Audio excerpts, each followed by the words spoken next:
Thank you. I missed one of the rivers, but I'll pick it up from the Hansard. I'm going to stay on the monitoring for a bit longer. I still, well, let me come back to that one. The new monitoring system, I'm wondering if it is going to be government run, or if the minister is going to put it under RAMP to continue to lead water monitoring in the oil sands area. I would argue that that's a discredited agency now and not a good place to put it, but I'm interested in what's happening with that. The minister may well say, well, I'll do whatever the panel that's developing this monitoring is going to tell me, in which case he's got two answers to give me. One, if they tell him that it should be government run, and two, if they tell him that it should be under RAMP. Is he going to listen to that? I'm also interested in what the funding structure would look like. The minister has said a number of times that he expects that it will be industry funded. Now, I see $17 million in the budget for monitoring, science, and reporting. So is that the idea, is that that's not including, that amount of money is not including money to actually put this new monitoring system in place? So I'm interested in what is under line 5, monitoring, science, and reporting. It's a single line. If I could get the breakdown of exactly what that does fund, and if it's a long list, I'm perfectly happy to get it in writing. And on page 42 of the fiscal plan, it looks as though this water panel is going to cost $3 million. That's what it seems to say. I'm quoting here from the section Environmental Monitoring, Science and Reporting. About $17 million is provided in 2011-12, an increase of $3 million over their 21%. The recently appointed Environmental Monitoring Panel will provide recommendations to the government by June 2011 on the development, So it looks to me as though this panel is going to cost $3 million. So I'm just looking for confirmation about that.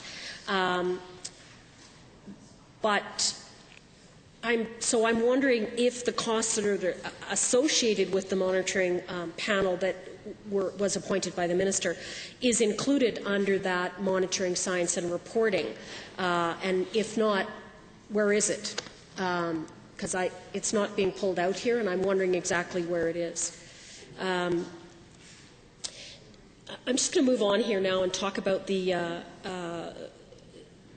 health impact study in Fort Chipewyan, in which there was a sort of trifecta of ministries involved, health, Aboriginal affairs, and environment.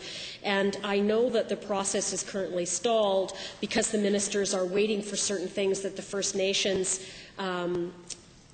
well, it's back and forth because the First Nations believe certain things are essential, and the ministry involved is waiting to go ahead, and they can't provide certain things. So the ball is bouncing back and forth. So I'm wondering what is the role that this ministry has played to date in the initiation and follow-through of this health study in Fort Chip?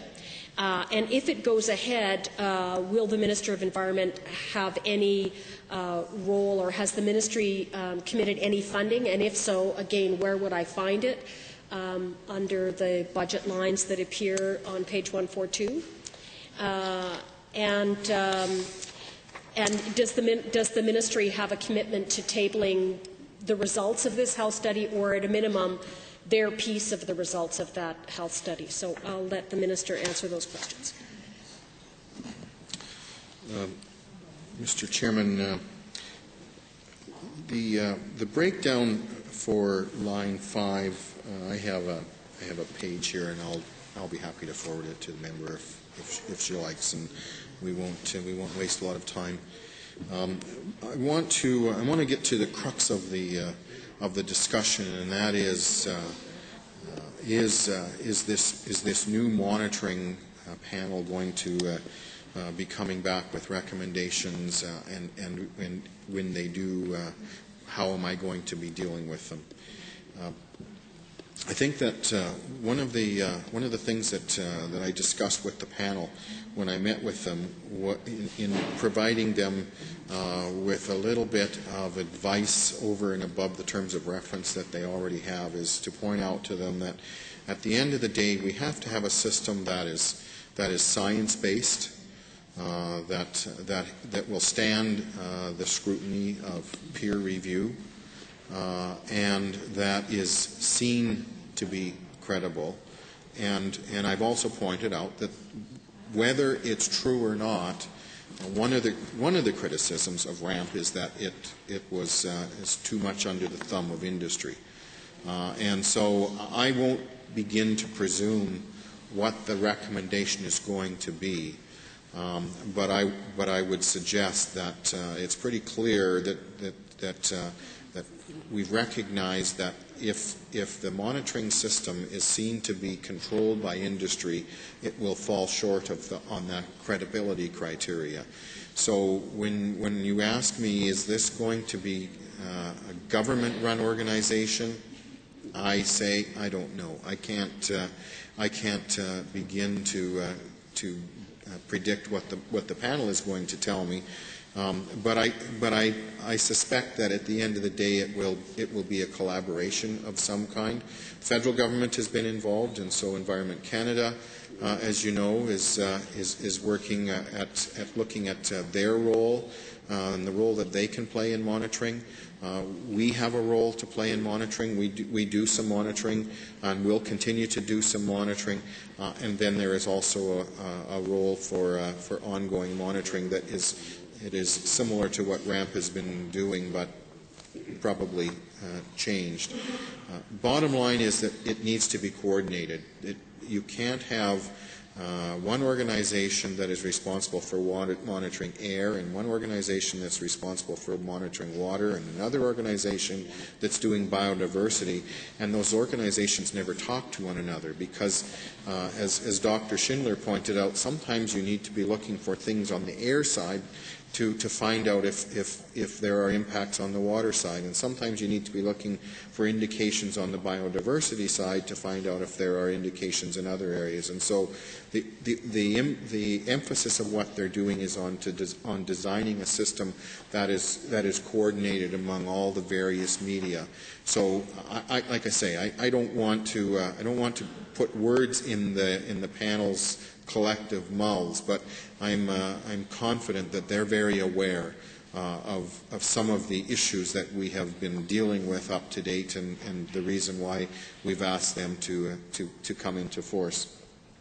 The $3 million increase in this line item is not there simply to reflect the costs of this panel. And the direct costs of the panel will be substantially less than that. We anticipate probably in the vicinity of about $100,000. So there is significantly more money in the monitoring budget to beef up some of the monitoring that we as a government do, and that may well be part of the implementation of that monitoring report. I can't again predict precisely what portion of that $3 million will be used to offset costs that are driven directly by the monitoring panel. I almost hesitate to do so, but I do want to point out that if you go back 2 years, you'll find out that we took $1 million out of this budget. So putting $3 million in replaces the $1 million that was pulled out before, and so that will help us to beef up some of the programs that in some areas. And we've talked about the fact that in some of our programs we reduce the frequency. I'm not suggesting that everything would be automatically restored to where it was before, but it does give us some additional flexibility in some areas if it's necessary. So I think that pretty much reflects the $3 million. I want to talk about respond to the questions regarding the the community health study that's referenced with respect to Fort Chipewyan. We had committed to the community of Fort Chipewyan that we would engage with them to develop a community-based environmental monitoring program. We were never able to come to any kind of an agreement on what the terms of reference, what this monitoring program would look like, and I'm extremely disappointed that was the case. We just never could get the community and ourselves eye to eye on where this is going to go. And so I would suggest that the work that Environment does, it will be incorporated into the community health study that is driven by Alberta Health. So Alberta Health will take the lead. The funding for the program is within Alberta Health, but Environment will provide appropriate support as requested. So if there is a need for some environmental monitoring to be incorporated into that community health study, then we would provide the expertise and be on the ground to help them set that up in whatever way that they request us to do it.